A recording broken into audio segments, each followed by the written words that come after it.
Tell me, when you think of Ubisoft, what do you think of? Because whenever I ask that question to people in my friend circle or people who grew up with Ubisoft, it's really, really wild to see just how different of a response you can get. But one sentiment seems to be a common trend. People who are growing up with Ubisoft, especially any time in the last few years, seem to have the same resentment for the company as a whole, and for good reason. I like to think that Ubisoft post 2016 is just not the same company that I and many others grew up with. And they've had a couple good banger games here and there, but as a whole, the company I think is in a direction where I just genuinely don't think they even know what they're doing. Look, over the years, I and many other people have seen Ubisoft do a lot of stupid things. I doubt anyone remembers this, but remember when Ubisoft was doing an NFT game?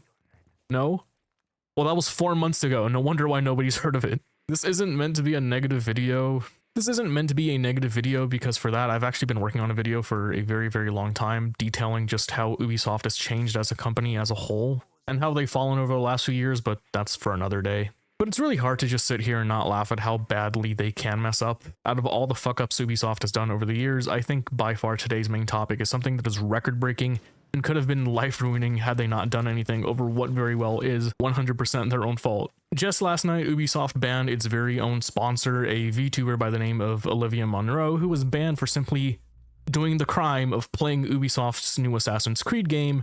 Forget this, playing it on the agreed upon time. And you know what's funniest to me about this? Something I don't see anyone talking about? This isn't even the first time this has happened.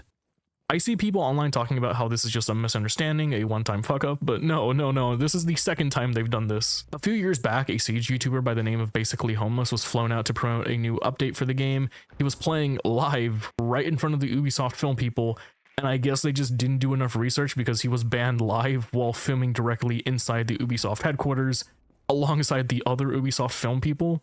I don't know how that happens, but it did happen. That is a real thing. And while I think that is funny in its own right, Olivia's ban is something I'd say is more dangerous and hazardous to her career as a whole than Homeless's ban was. Because if there's something that I've learned over the internet, it's just that you do not fuck with copyright.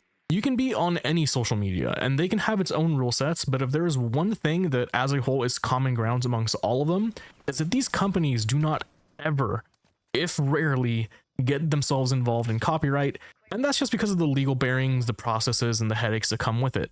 To explain things as simply as possible, YouTube, Twitch, Instagram, whatever it is, you basically have an agreement that everything you post online is owned by you and that it is your own original material. This prevents stuff like movies and copyrighted material from being uploaded. But if a company comes in and claims that, hey, they own this, then this is no longer an issue between you and the uploader, it becomes an issue between you and the platform, which will be Twitch and Ubisoft in this case. Twitch legally is saying that they're going to be defending you in court should you try to appeal things over with the company. And last time I checked, court proceedings aren't cheap, so it's no wonder why many companies take the easy way out, basically saying, sorry, but you're out of luck. This is exactly why it's so difficult to appeal a ban on many platforms. When it comes to copyright in particular, no matter what platform you go to, if you get sued, you better believe they're not going to be shelling out the big bucks for you. They'd rather just ban you on the spot. Now, thankfully, that didn't happen. Ubisoft did realize their mistake, and the big issue, quote-unquote issue, here is that Olivia had streamed the new unreleased Assassin's Creed game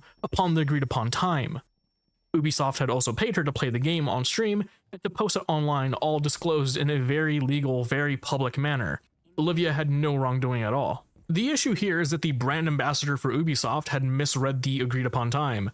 Olivia streams early in the morning at 7 a.m., and the Ubisoft representative had read it as 7 p.m., which led to the company issuing a takedown in a shoot first, ask questions later manner.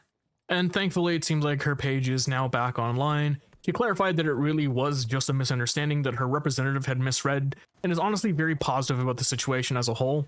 It's clear she harbors no ill will towards anyone, so I'll also hold back on the negativity in this video since it really was just a simple mistake, and unlike the homeless situation, wasn't deserved. If I'm honestly speaking, I don't think homeless deserved his ban either, but that's a different story for a different day. But it really should just be emphasized the dangers copyright has on a creator as a whole, and the fire Ubisoft is playing with, all because of a simple mistake. That at the end of the day has happened not once, but twice, where they don't do their due diligence in properly setting up creators for success. If anything, I hope this causes Ubisoft to take a hard look at their projects going forward and make the changes necessary to help creators and not be so trigger happy going forward. Especially when it comes to working with them and copyright, this can legitimately ruin lives. But Ubisoft did the right thing, and Olivia can go back to being herself online, thankfully. This is a shorter video, but I still want to talk about it since not a lot of people seem to be talking about it. But thankfully her fanbase was so dedicated that they were able to make enough noise and to get a good peaceful outcome from Ubisoft's end.